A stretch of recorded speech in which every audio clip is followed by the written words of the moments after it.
many of you coming in from other places of the world. I want to start just by saying, of course, to any of our own members who haven't managed to join so far, and this is their first meeting. Christopher Claxon, I'm delighted to see you here. That's great to have you on board. Seema, we can at least hear you. We can't see you, but we can hear you. And if you can see us, that's good enough. And Eve Conway, there's a funny man sitting next to you with a beard. I'm not sure who he is, but he's very welcome as well.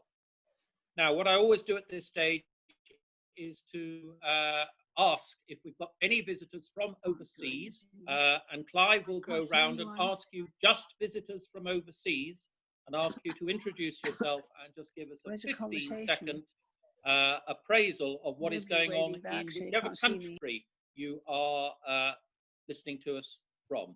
But before he does that, I want to say a very big hello to Sir Carl Roberts, former High Commissioner of Antigua and Barbuda, an ex-member of the club. I remember you many, many times coming to our club, Carl. Fantastic to have you on board.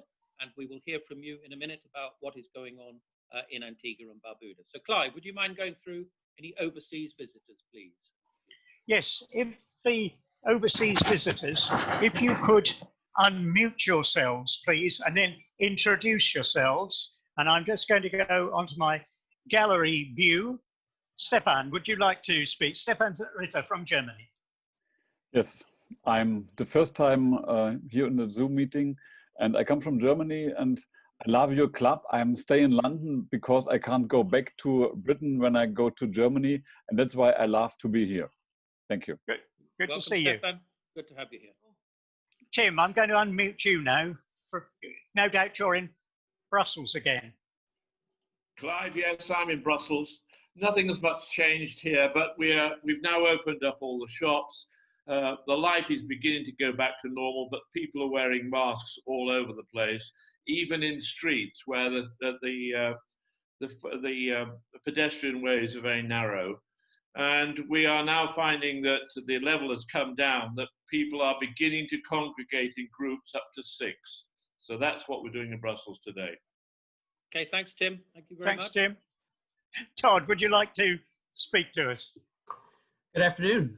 Todd Breton from Sugar Land, Texas in the U.S. We're a suburb right outside of Houston. We are really starting to phase everything back in. Similar to everybody else, we're small groups, small amount of restaurants are open with limited capacity, but things are starting to settle down. Our club is like others around the world. They're struggling a little bit for fundraising to support our local charities that we provide to. But other than that, everything's going really good here. Good. Fantastic, Todd. Glad to have you with us. Welcome. Thank you. Sir Carl Roberts. Good afternoon. Hi, Carl. Hello, and Flo. Pauline is next. How are you? Hi, nice to see you both. Yes, please don't interrupt. Can we just one speaker at a time? Yes, Carl, please carry on. Yes, just to give you a brief synopsis of what's happening here. We had our first case in March, where we had the first test case. We have now a total of 26 cases that were tested. We had 3 persons who have died. We had several series of lockdown. The first one in March was almost full. You could not leave your house except you're a member of the emergency services, and they had a list going. That's now over a series of parliamentary and government releases, reduced so that you could be out now between 6 a.m. and 9. So we have allowed a lot of movement. Most of the stores are open up. We here, as well as Tim in Brussels, must wear our mask once we are visiting. And we have something, I think all of you heard this term, social distancing, 6 feet around you. The churches are going to start services from Sunday.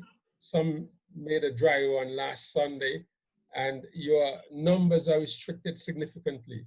In fact, in the church that we attend, the normal attendance level would be about 230, 40. It's now maximum 144. and we're going to really see what that means. So the other significant impact is on the economy. The tourism industry has almost shut down. We will on today, actually today, sir, be opening the international airport to traffic. Planes will come, we don't know, because most of them have not flown into this area for a long time. Our club here, the Rotary Club of Antigua, that I'm a member of now, have two significant projects.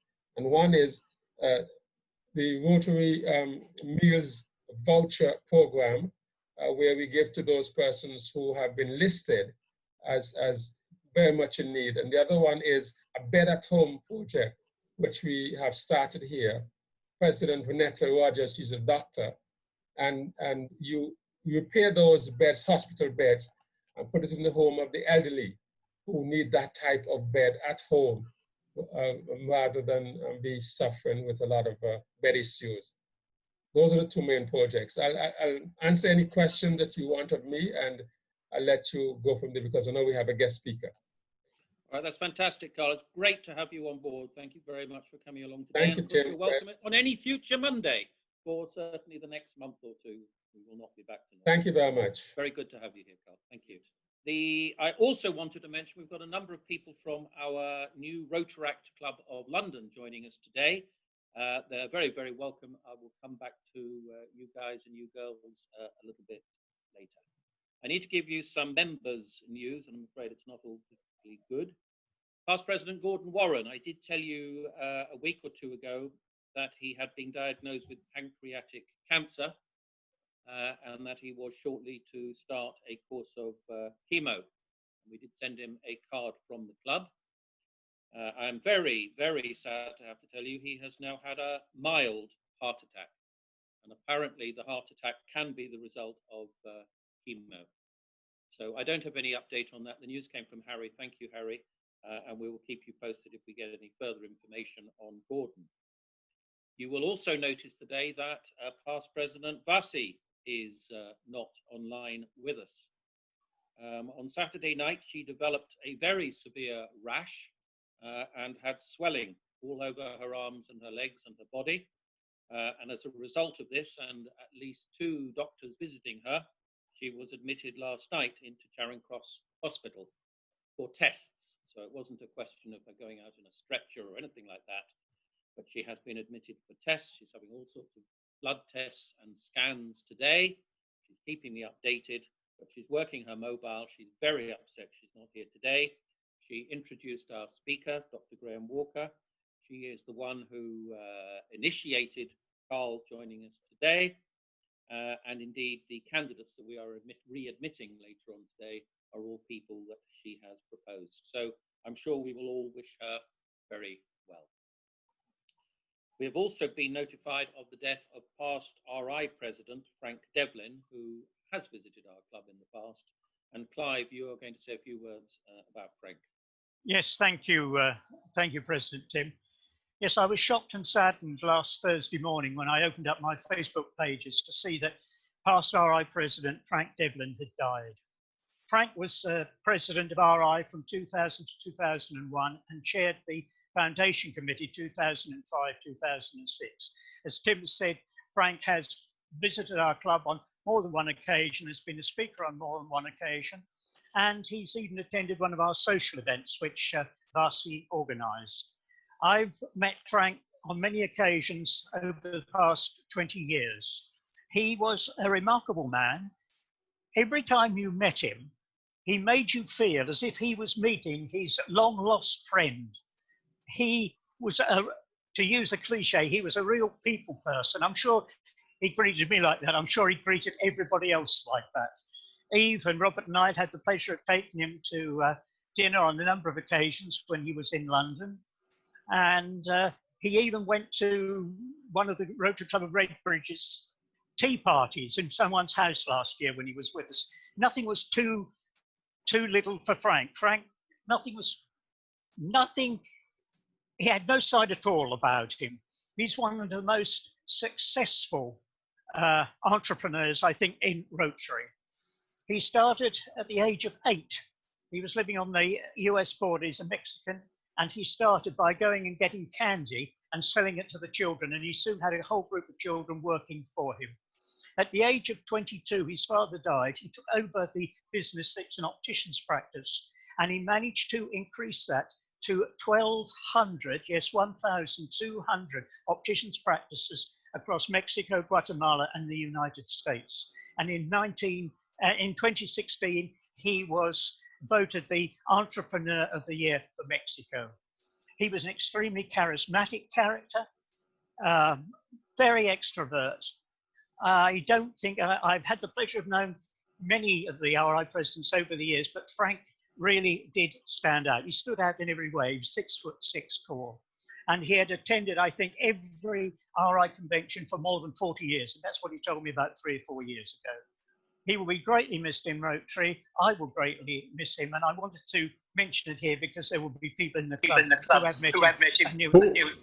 Who is that, Clive? I missed the first part. Frank Devlin. Yeah. And I'm very sad to see him go, but I wanted to mark this, Tim. So thank you very much for letting me say that. Thank you. Just to be clear, he wasn't a member of our club. He was an RI president. He was the president of Rotary International in 2000, 2001. The big boss. All right. Thanks, Clive. Okay. Moving on from that, my president's trip to Tel Aviv. We should all be flying out, those who signed up for it, tomorrow morning. We're kind of flying out. We're doing something slightly different, as I think most of you know. We are doing a Zoom trip to Israel, starting tomorrow, running 4 days from 2 to 4 each afternoon.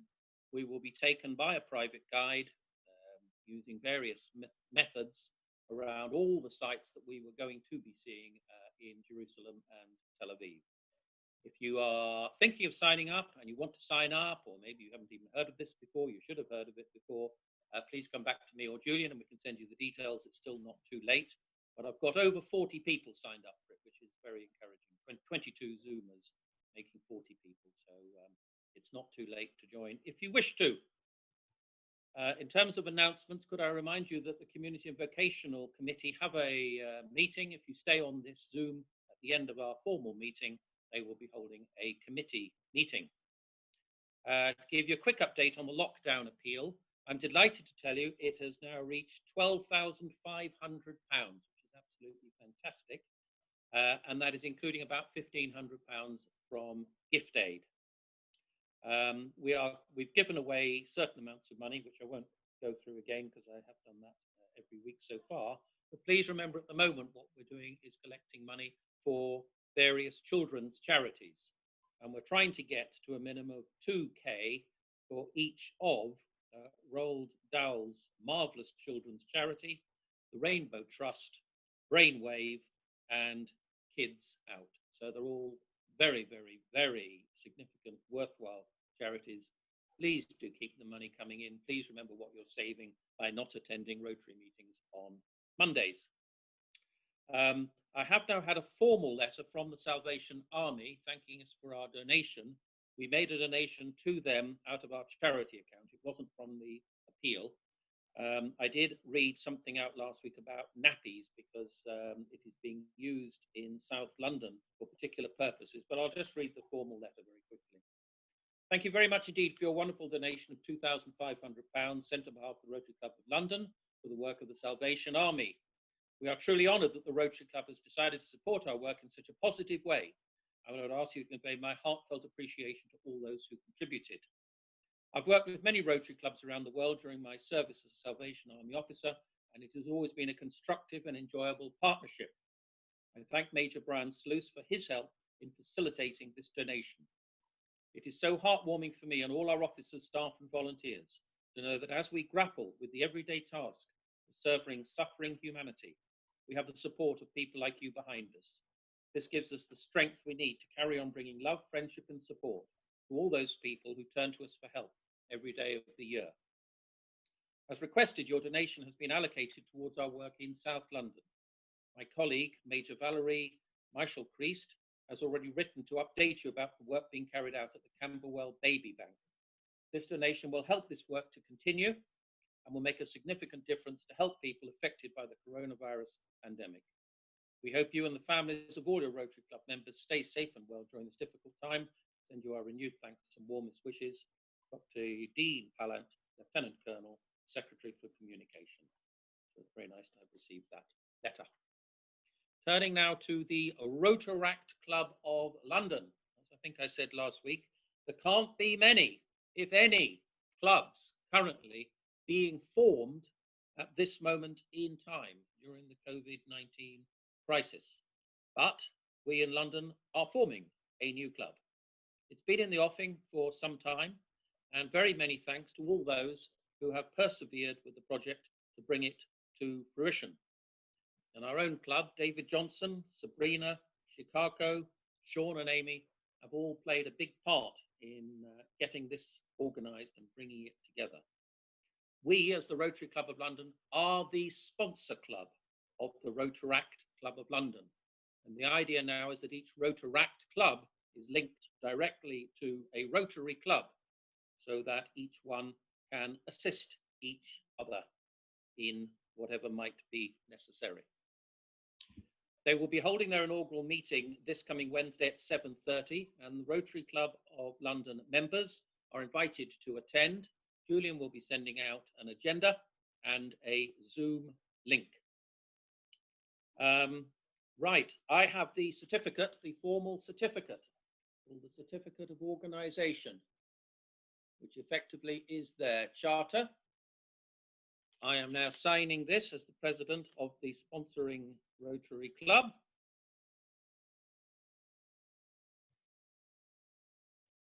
And I have now signed that. So many congratulations to that club. And we look forward to the meeting, which many of us will be joining on Wednesday. Now, the current president is our own Rotary scholar, Sean Minton. Sean, I haven't, is Sean here somewhere? Did I see Sean? Yes, yeah, I just want to start by just thanking the Rotary Club of London for supporting the Rotaract endeavor. Specifically, the Rotary leadership has been great every step of the way. I have to also just mention Stefan Broniker, the old VP, really had the vision, pulled me aside early on when I arrived and said, hey, I want to try to do this. Can you help? And I said, sure, you know, what else when I'm not doing school? So, and then Sabrina was just great, carrying it through, getting us through the final hurdle of submitting the application and getting the charter finally to you, Tim. So, and just want to thank the generosity as well for our Rotary gift pens. So thank you. I know our members are very thankful for that. And then also helping us with the Zoom Pro subscription so we can just continue to meet during this really turbulent year. And no matter what comes, we can still meet as a Rotaract club. And just thank all the officers for Cash, Grace, Sheil, Claire, and Jacqueline and Ben also. So just thank everybody that's helped kind of get this off the ground, and especially my wife too, just helping with some of the admin. So she's been great. And just thank you immensely, Rotary Club of London, for helping us. Fantastic. Well done, Sean, and well done to you.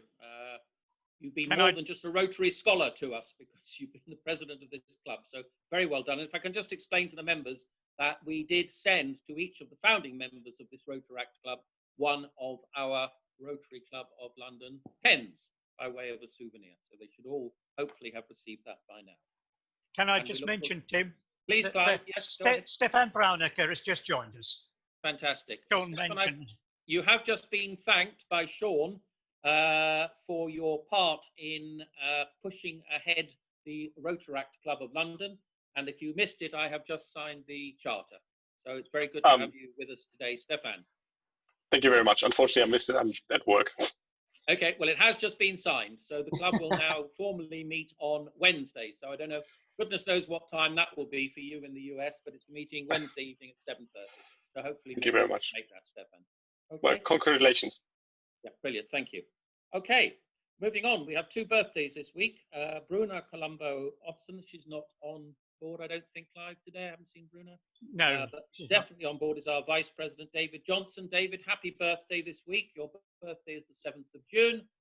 And I present you notionally with a Rotary Club of London pen. Neville Schulman. I would now like to hand over to Neville Schulman. Neville, would you like to? Can you now hear me, everyone? We Okay, can. we've got you, Neville. Good. Yeah, we've got you. We got you. We can hear you. We can see you. Okay, that's good news. So, Mr. President, thank you for allowing me to speak, and hello to you and to all fellow Rotarians. So every year, as most of you know, I present the Rotary Charity Cup to someone of special note who over some long time has actually been able to follow the ethos, the significant way of life of Rotary. And today I'm going to present the Rotary Club, Rotary Cup, to which is here. I'm just showing it to you here. It's a silver cup, which I started when I was president in 1992, 1993. And it, as I say, it goes to someone of great significance within Rotary and within the Rotary ethos. And it's been presented over 28 times to the great and the good of Rotary, including, just to mention a few names, Lord Hunt, David Hunt, Sir Sigmund Sternberg, Hugh Kirk, and Ridian Jones, that I know are present today. And of course, I was very much hoping that Vasi Daniel was going to be here today. We miss Vasi very much because she was the holder last year. And she was obviously a very worthy winner. And of course, as we all know, she was given the Rotary, I think it's Avenue of Service, well, last week, which was a great note because Vasi has done a lot for the Rotary Club of London and for Rotary generally. And as well as this silver cup, I also endowed a sum of money so that every year the winner receives a seed check of £100, which is not meant to go to a charity, but is meant to be used as seed monies to carry out the charity services of that individual. So there's always a check that goes with it. And the person that's receiving it today is someone that, if there was a title, I think he would be called Mr. Rotary Club of London, because he's someone that's dedicated himself to the Rotary Club of London. And as we all know, almost we wouldn't be meeting and having such wonderful announcements without his input. So the Rotary Club, the Charity Rotary Club of London is going this year to Mr. Julian Slawson. Julian is such a worthy winner, and I haven't had the cup engraved yet, Julian, but it's on my to-do list as soon as the engravers open and are with us.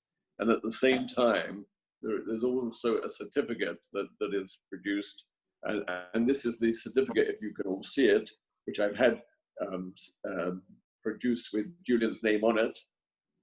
And Julian, you're a worthy winner. You're someone who's done so much for Rotary in so many different ways that I'm very, very happy to be able to say to you, Julian Slawson, you are the 2019-20 winner of the Rotary Cup, the Rotary Charity Cup of London. This is your cup, Julian. So maybe you would like to receive it from me virtually. Oh. You'd like to say a few words. I'm hoping you were surprised. Very, very. I'm overwhelmed. Thank you so much. It's been a pleasure helping out, and it's such a wonderful club with such wonderful people, and I've thoroughly enjoyed it, and I'm just gobsmacked. I just so very, very much, very much. Our congratulations to you, and maybe we could all give a virtual clap to Julian to thank him for receiving this cup and being, I would say, Mr. Thank you. Rotary Club of London. Thank you, sir. Good luck to you. Back to you, President. Thank you very much, Neville. Absolutely fantastic news. I'm quite sure if Julian had known, he'd have been wearing a tie and a jacket. So thank you, Neville, for that. And I believe, Clive, we have some rejoining members today. Yes, unfortunately, only one has managed to appear today. We should have had Alda and Ritu, but we do have Jackie Brown here today. She was a member of the club before. She had to give up a membership for family reasons, but she, with Barcy's persuasion, you will not be surprised to hear, she has said she would like to rejoin, and the club has agreed that we would welcome her back again today. So if you would like to welcome her, Tim, and back as a member of the club, I'm sure. Jackie, Hello, just to say, everybody. it's absolutely fantastic to have you rejoin the club. People come, people go for all sorts of different reasons. You've joined, you've left, but you've decided to come back, and you're very, very welcome. Varsi's. Can I just say on a personal note that I did read the email that you sent to Yes. about some of the things you've been facing in this COVID situation. I'm very sorry to hear of what's been happening to you and your family. Yes, I've lost my brother and another family member within the last 2 weeks, but that's why you haven't heard from me. But it's a pleasure, an absolute pleasure to be back again. And thanks to Varsi, I can see you all again.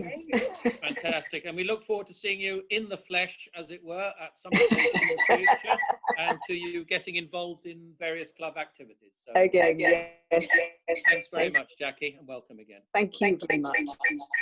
All right, so at this stage, we do the loyal toast. So if you can grab your wine, your beer, your coffee, your tea, your water, whatever you've got, and remain seated, and we will all raise our glasses to the Queen. To the Queen. The Queen.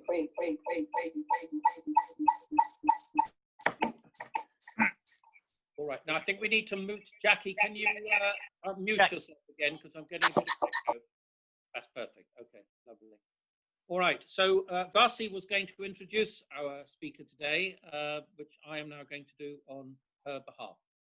Our speaker today is Dr. Graham Walker, and I'm very privileged to introduce our speaker, Dr. Graham Walker, consultant, emeritus maxillofacial surgery.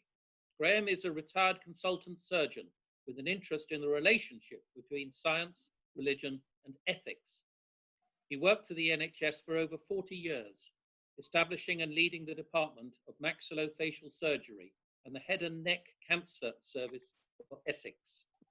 Graham was involved in private practice for both surgery and medico-legal cases from 1980 until his retirement in 2010. Graham founded the Baha'I Health Agency and the associated charity in 2007 and carried out projects in Zambia and Gambia. Post-retirement, he turned his interests also towards writing. He has given a great many international lectures, including on orbital fractures in Boston, oral and facial implants at the Royal College of Medicine in London, a series of lectures on MaxFac surgery in Brașov, Romania, on oral malignancy and lifestyle in the Netherlands, on oral cancer treatment and prevention in Tirana, Albania, and the science of morality in the Al Quwain University of Morocco. He's published 2 books, 2007, The Science of Morality, the Royal College of Physicians, London, and 2019, Neurons, Art and Morality, along with, of course, numerous journal publications. The title of his talk today is How Art Influences Morality. Graham, I'm delighted to welcome you to the Rotary Club of London, and the floor is now yours. Thank you, Mr. President, for your kind invitation and for your introduction. I feel I ought to give you some background to the production of this book, because as you've heard, I'm neither an art historian nor a neurologist. But in my previous life, I was a cancer surgeon with an interest in ethics. And many years ago, I was alarmed at the number of conflicts around the world, which were of religious or ideological nature. And I started to explore the possibility of a non-denominational foundation for morality. And morality, of course, is relative and partial. I invited experts from around the world in various fields like ethics and philosophy, genetics, neurosciences, and psychiatry, and asked them to search for a scientific proof of innate moral capacities. I edited the proceedings, and the Royal College of Physicians published the book. And we did indeed find that there was clear scientific evidence for certain innate and universal capacities for moral behavior, and therefore transcendental values. My idea was that if we could find this scientific basis, then it would be replicatable whether you were in Baghdad or Jerusalem or Canterbury or Beijing. Common ground in this area should be used for reducing the conflicts, the type of which I mentioned. However, I felt that this was only part of the story. How does that aspect of morality evolve, which is not innate? Those things that we didn't explore scientifically. Well, we know our moral characteristics are dependent on neuroplasticity. I'm going to try and share the screen. And so this is a summary of what's happening regarding our moral evolution, if you like. This is a nerve cell at birth, and this is at 2 years. So you can see quite clearly the proliferation of the neurons and the synapses. And you could look at this as being your neural biography, if you like. Now imagine these neural connections of files. Some of the proliferation is natural or programmed, and some self-determined, and some passively acquired. This is the proliferation from newborn to 2 years. Now, this is a famous experiment which illustrates this in a different way. These are scans. The first group, I'm sorry, it's rather less clear on mine, but I hope you can see this. The first group, the top 2 columns, are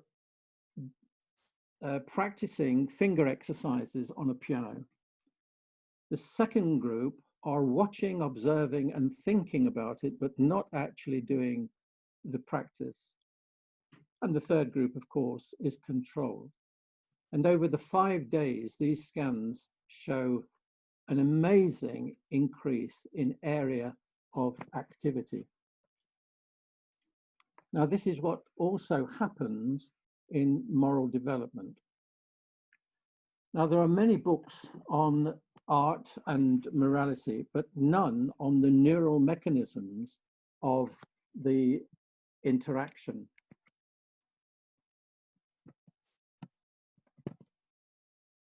I hope I'll be able to reconnect with that.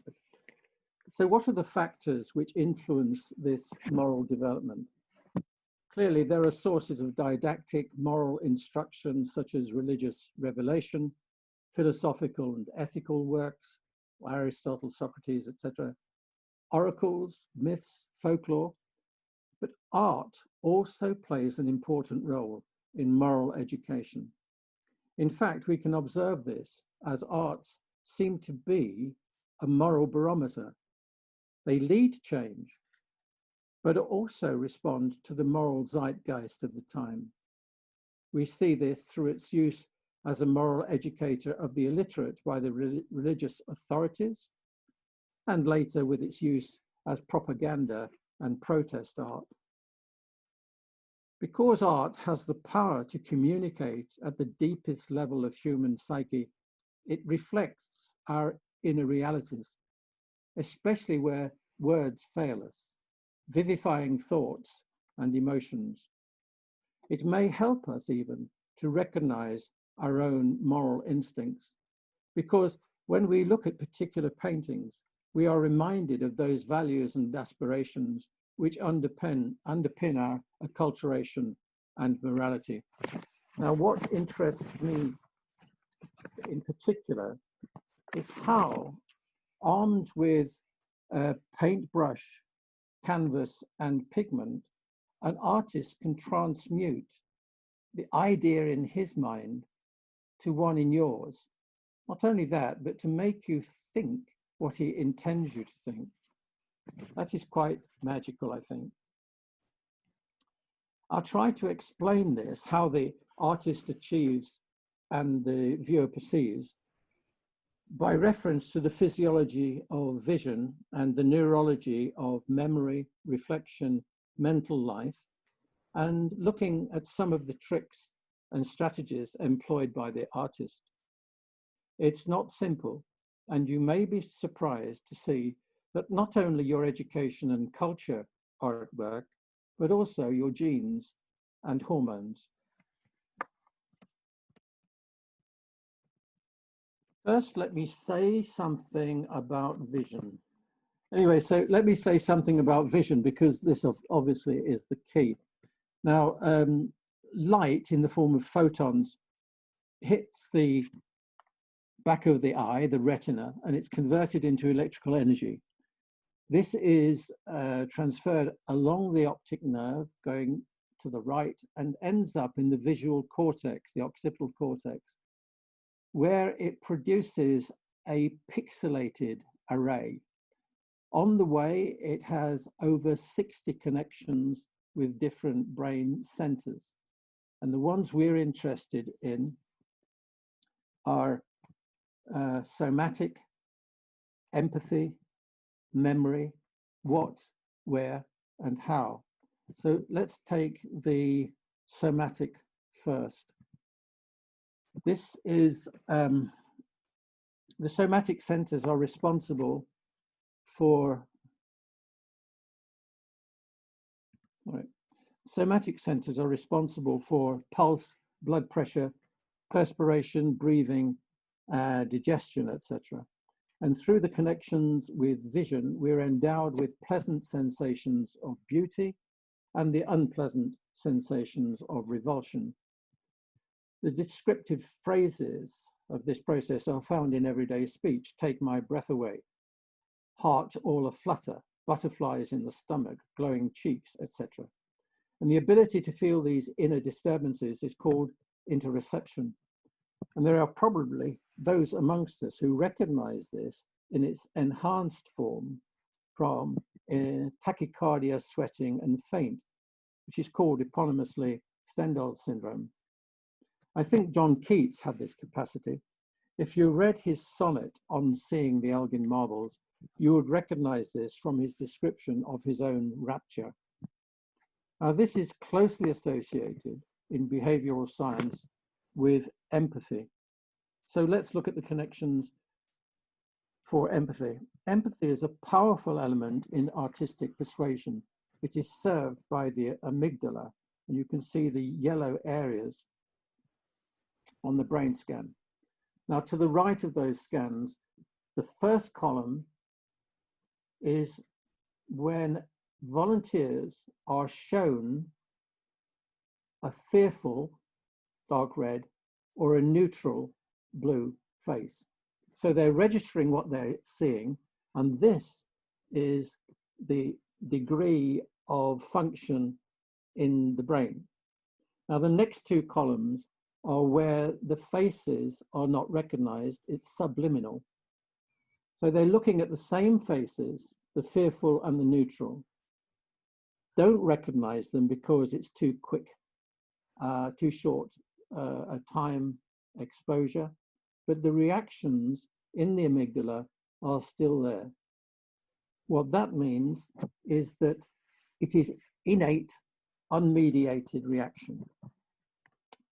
So amygdala is responsible for empathy, and empathy of this type is present in everyone. It's present regardless of your culture, your race, gender, etc. The only variation we see in this reaction is in psychopaths.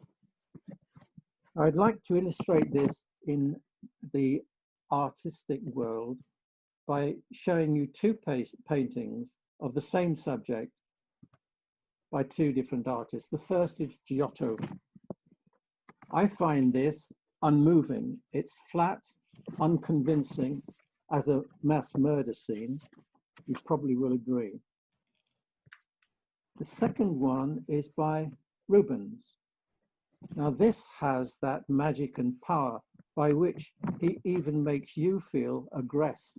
What I was talking about, the artist achieves and the viewer perceives.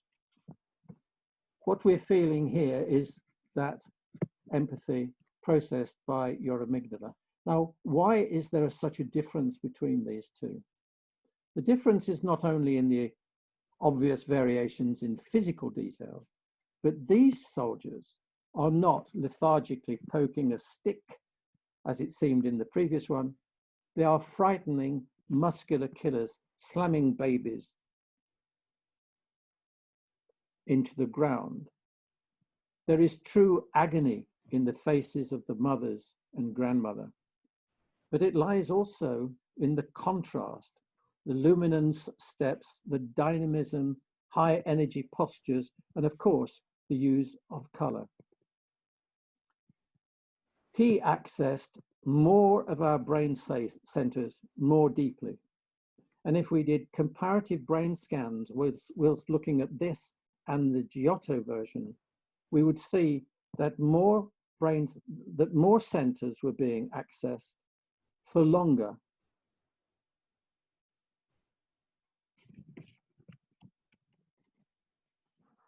Whether I daren't unshare this again, I'll just carry on with now, we don't have time for a wide discussion about the neurology of color, but let's just look at two colors. Blue first. The MRI brain scan of a volunteer exposed to blue light shows specific areas of activity which are responsible for arousal, alertness, and cognition. This neuroactivity is innate and is accompanied by the secretion of serotonin and dopamine, which are pleasure hormones, parts of the reward system. It occurs in everyone, regardless of gender, age, or culture. Blue, therefore, gives you a subliminal kick, and it has primeval importance as a survival advantage. It's instantiated in our DNA, in our genes. And blue light, as you probably know, is used in the treatment of depression. We could discuss why blue has that privileged position later if we have time. Red, on the other hand, has a physiological significance. This is a female baboon in estrus, and the florid genitalia signals an invitation to the males. And this is the commercial application of that reflex. Red also arouses through a different pathway associated with the color of blood. This painting is in fact titled Tension in Red. It really couldn't be anything else, with its sharp cuts and slashes, its teeth and jagged edges, high contrast colors, and red predominance. We will see other paintings where subdued colors are used to convey the opposite, despondency and hopelessness. Now, the visual cortex radiations to memory. You remember I mentioned the pixelated image created in the visual cortex. Well, we can't leave it like that. The memory connections allow you to make sense of this image in the form of a best guess. The stochastic element of this is one of the reasons why we have false memory. Files in memory contain information of taste, belief, experience, habits, and they are accessed by sensory cues, visual, auditory, or smell, like Proust's Petit Madeleine. This process is well researched in animals and birds, and here is a herring gull. And please note the red spot on the beak. And here, it's feeding its chick. Now, this red spot is one of those triggers.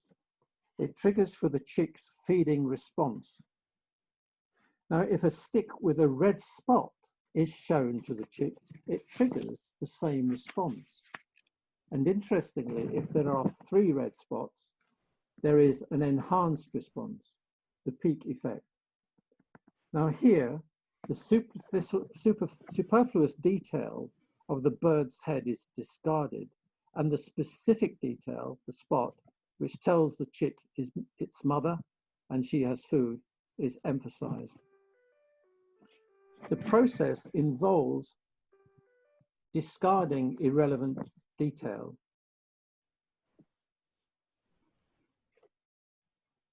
Searching for constancy in memory. Abstract the essential features of the image, compare it with images in memory, fill in the blanks, and there you have your best guess. And this is seen in cartoons. This is one by Gerald Scarfe, which you all are probably acquainted with. Now, this looks nothing like Theresa May, yet we are all recognizing her without any problem. Now, why? The brain has discarded white, middle-aged female as they apply to thousands of images in your memory. But it emphasizes it. It identifies and enhances particular characteristics: teeth, nose, demeanor, and bingo, there we have the best guess. Same thing applies with Boris. Now, some paintings speak to you more than others, precisely for this reason. Something in the painting, a trigger, connects with your inner reality I mentioned, giving you a deeper, more complex appreciation.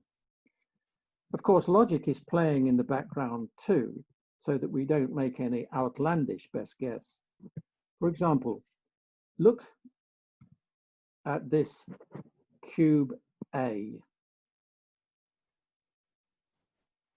Now, some will see cube B and some will see cube C. And to convert from one to the other takes a conscious effort and some time, quite often. But how many of you actually saw what is there? In fact, in cube A, there are 2 triangles, 3 squares, 4 rhomboids, and 4 parallelograms, all of which are 2-dimensional. We do not always think what we see. Unconsciously, we convert to 3 dimensions because we live in a 3-dimensional world, of course. And this process is called progression. It's difficult to deconstruct. Now, we see this in works, especially by Turner and Constable. Turner painted what he saw. You might be acquainted with his famous painting, Rain, Steam and Speed, of the locomotor coming round the tracks. Constable painted what he knew, and we can see this in the Dedham Vale landscape, where proportions are serving the function of recognition, but are quite unreal.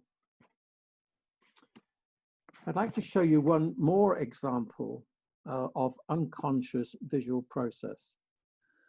You will register this most probably as a red sphere, but in fact, it is a 2-dimensional disc of a variety of reddish colors, ranging from light pink to almost black. That color technique is used by the artist to create a 3rd dimension on the 2-dimensional canvas. It's called color perspective. Additionally, colors fade with distance.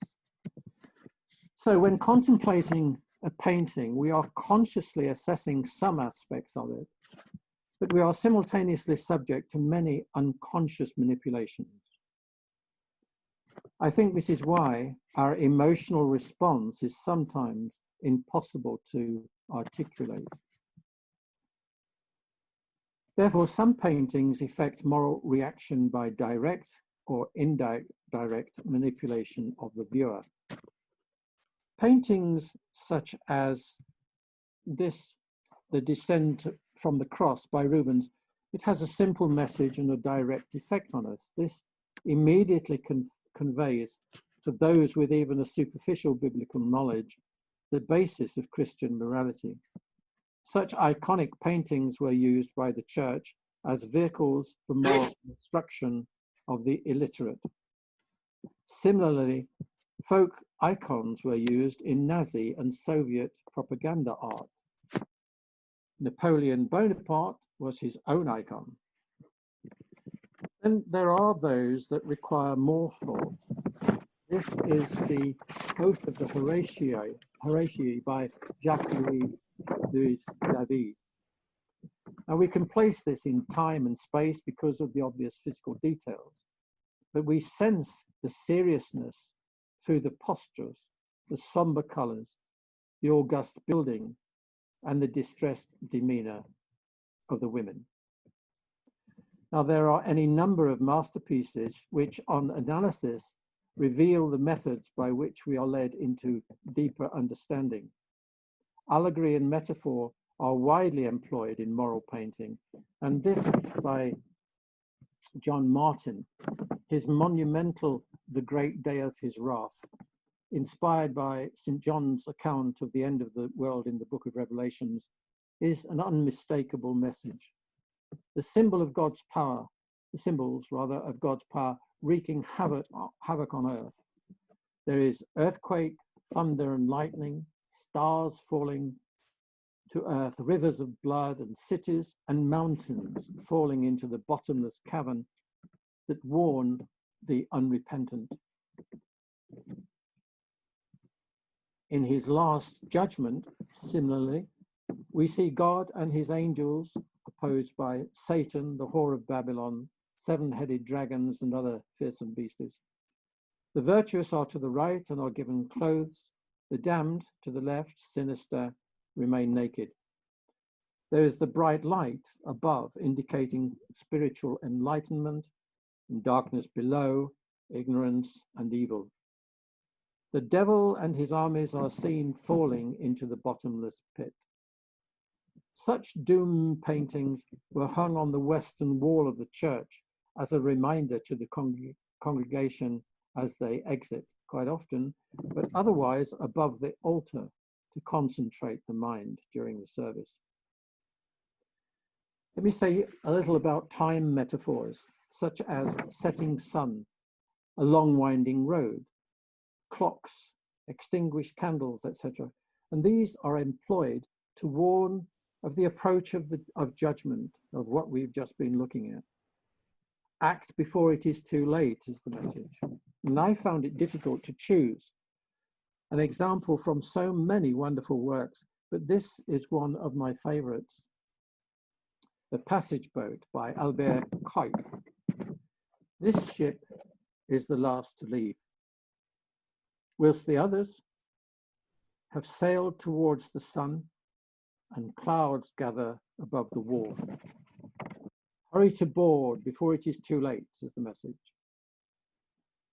It is, of course, not by chance that the boom and the mast form a cross.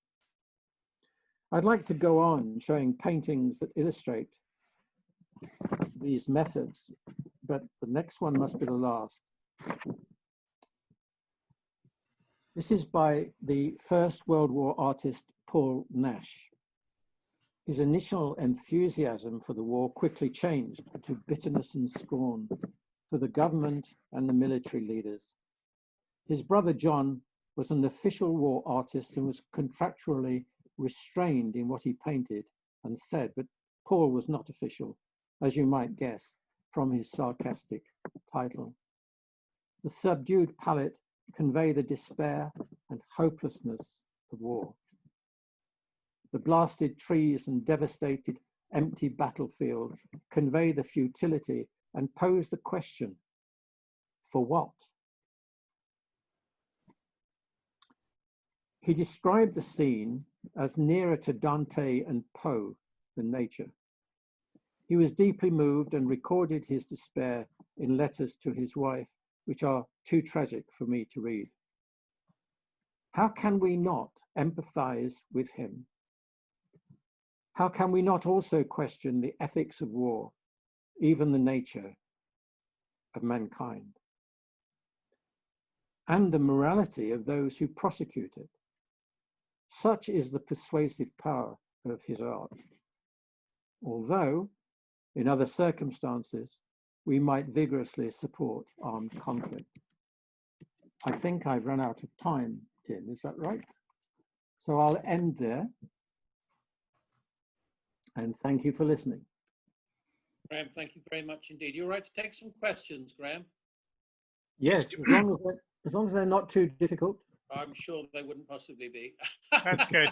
So We're Clive will take over and see if there's any questions. Thank you very much. Yes, if you have any questions, would you please raise your hand? I'm looking at the first screen. I don't see anybody. Yes, Neville. Graham, it was so interesting to hear your talk, and thank you so much for coming to speak to Rotary. Thank you, Neville. You're a special man, and obviously it's very interesting to hear about art and ethics. And as you know, Emma and I are very involved in the art world with the Tate Gallery particularly, and we love some of the works that you were showing. I mean, it's something that could have gone on obviously for hours. I'm sure it was absolutely. So that, I mean, what I would like to know is, have you taken the ethics into the modern world, or the modern art, of, let's say of Hockney and Damien Hirst and people of this kind? Do ethics really relate to their works? Well, that's a very good question.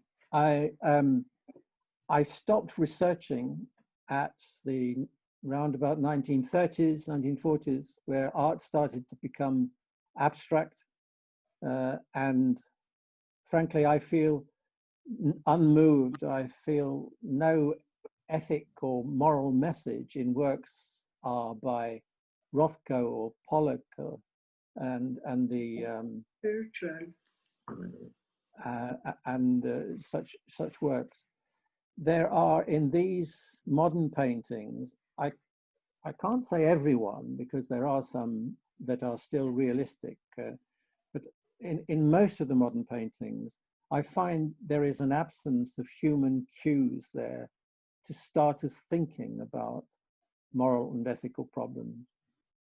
So I started the research, and some of my illustrations in the book date from 40,000 BC, where I felt that you might know of the Lion Man, a sculpture, yes, I do. Which was found in Germany. And I felt that this could be extrapolated, the creation of this could be extrapolated to suggest the beginning of moral thinking. As you know, the Lion Man is a chimera. The creation of this took 50 days by a modern sculptor, using the same kind of instruments as were available then. Now, if one man in a small group is employed to create something that takes 50 days of light, let's say, he wasn't contributing to the defense of the family. He wasn't contributing to the provision of tools or food, etc. So there had to be an agreement amongst the family, the tribe, that someone, should be doing this. Secondarily, that they identify someone to do it, and they're all in agreement with this. In addition, they must have had a reason for creating something which is of no obvious function, unless it had an aesthetic function. So all of these things suggest that there was cooperation. It might have been a symbol of divinity to them, or authority. So there was the need for agreement, and that means the beginnings of a moral code. Anyway, that's where I began, and I stopped researching. I stopped writing about, rather, art when I got past 1930. Thank you. I'm now going, just to let me know, I'm going to call Maha, then Carl, then Roger, and then Caroline. I think that will have to be all. Maha, if you'd like to unmute yourself, please, and ask your question. It's very interesting what you said. It's absolutely fascinating. But, you know, art goes through the ages. And I wonder what the people in the caves, when they painted their caves, that is in history we learn that it's art through the ages. So perhaps we're talking about our own nowadays influence, or are we talking in general about from the old ages through this to this age? What is the influence? Were they influenced by fear, or by hatred, or by emotional needs, or whatever? Could you just comment on that, please? Thank you. Is this question appertaining to cave art? Yeah, I mean, through the ages, we have this sort of art that we express ourselves one way or another in art. But at the same time, is it something to do with our basic needs, or what surrounds us? Can you just comment on this idea? I think humanity has a basic need to express itself. I think you're right there. And this, of course, is done in many different ways, not only painting, but in literature, sculpture, music. In fact, when I started thinking about this relationship, I wondered whether I should include music and literature, but that would have made it much too vast a subject. In addition to that, literature is much more didactic and prescriptive as far as our search for moral capacity is concerned. And music is much less accessible. So art, I felt, visual art, I felt came somewhere in between these and gave us a lot of latitude for understanding and expression.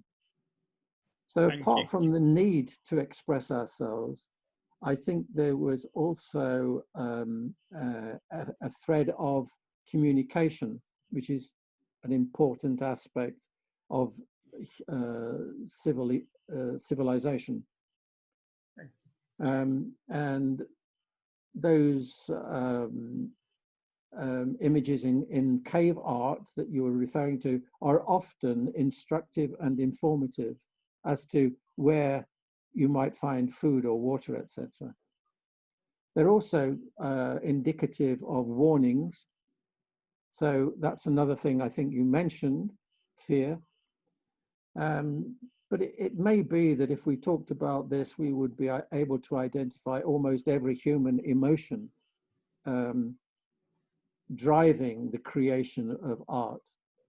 But as I said, the moral zeitgeist of the time is also one thing that drives art, and that's created elsewhere. Thank you. Carl. I said thank you to John for a wonderful presentation. The question I have, when you look at modern day moral perspective and the fact, and try and draw from the type of pictures and images that we have, and the removal of the human being as a person with ethos, would you say we have been given a different message, or is that morals no longer matter? What was the last few words? Or that moral or morality has been removed from the high position it held in previous times?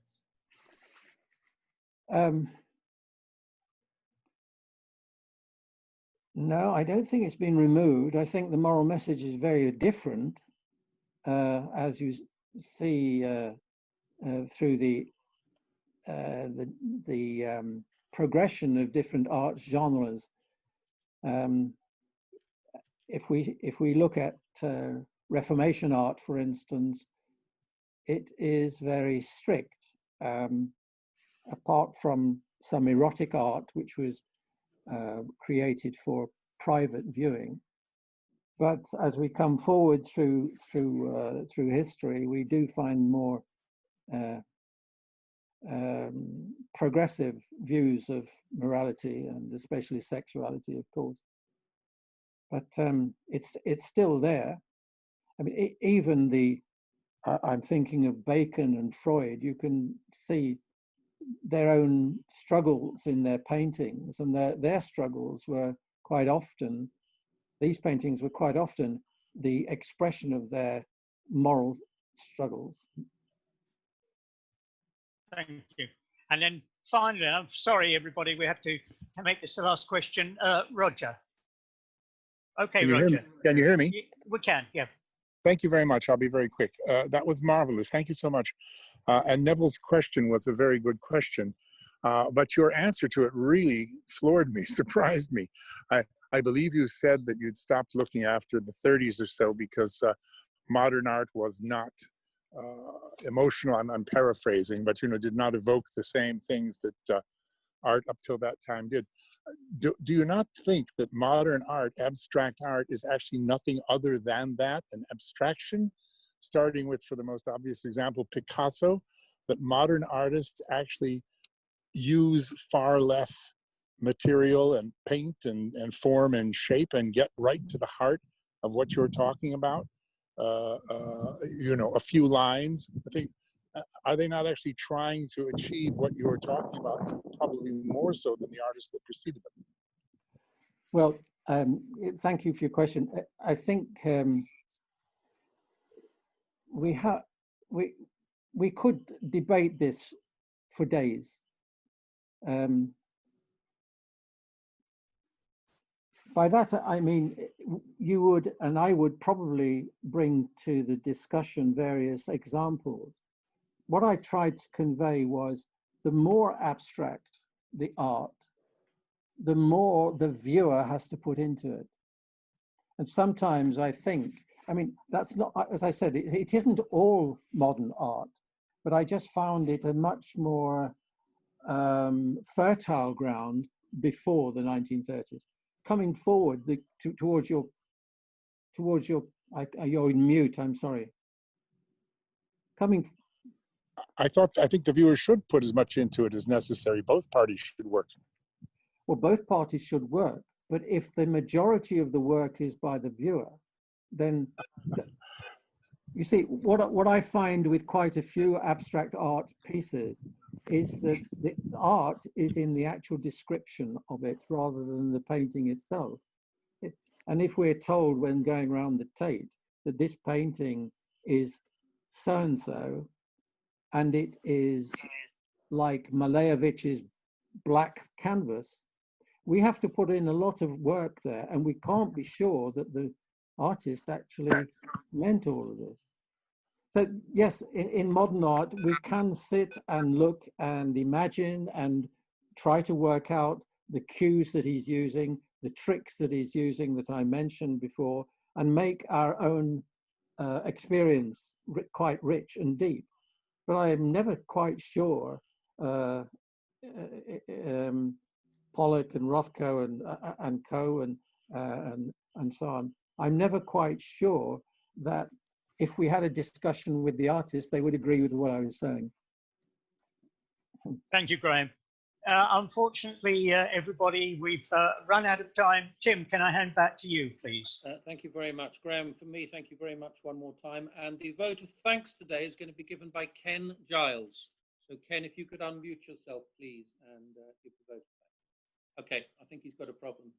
Yes, it's shown as unmuted. Unmute. All right, okay, fine. Well, it just falls on me then, Graham, to thank you very much on behalf of everybody for that talk. I do have a speaker's certificate, which I would normally present to you, which I will scan over to you. So thank you. Have a record of your talk today, and thank you very much indeed for coming on, or for sitting in your living room and doing this, I should have said. Well, it's a great pleasure, and I apologize for the technical hitch. Well, don't worry, we're all getting used to Zoom. We're all learning on Zoom, so It's a new phenomena for all of us, so don't worry. We got there in the end. Thank you. All right, everybody. So, Clive, I want to thank you, as always, for coordinating the Zoom meeting. Thank you. Next week, we have our annual general meeting, our quarterly business meeting, and our club assembly. And our quarterly business meeting will kind of roll into the club assembly because most of the committee chairmen haven't done much in the last quarter. Not that they've done anything wrong, but they've been unable to do very much. So it'll basically be the AGM. Our president-elect David Johnson will then introduce himself and talk about him and his year ahead. And he will then introduce his committee chairs, who will, if they've done something specific in the last quarter, we'll talk about that, but we'll then go on to talk about their plans for 2021. So if you're a visitor, you need to know that's happening. That may put you off coming. You're very welcome to attend if you would like to attend, but that's what we're doing. And of course, we have, as a result, no speaker. The following week, we have a change of speaker, and our speaker will be John Slater. He worked for the Metropolitan Police, and he'll be talking about his experiences. 20 years of bombing in London. So he goes back to the days of the provisional IRA bombing, and he will talk about his experiences in that. So 3 things for you to remember between now and next Monday. First of all, if you're on the Community and Vocational Committee, please hang on, because we've got a committee meeting immediately on this Zoom as soon as we finish this. If you are joining the Israel tour, and Flo, I've got you on board now for that.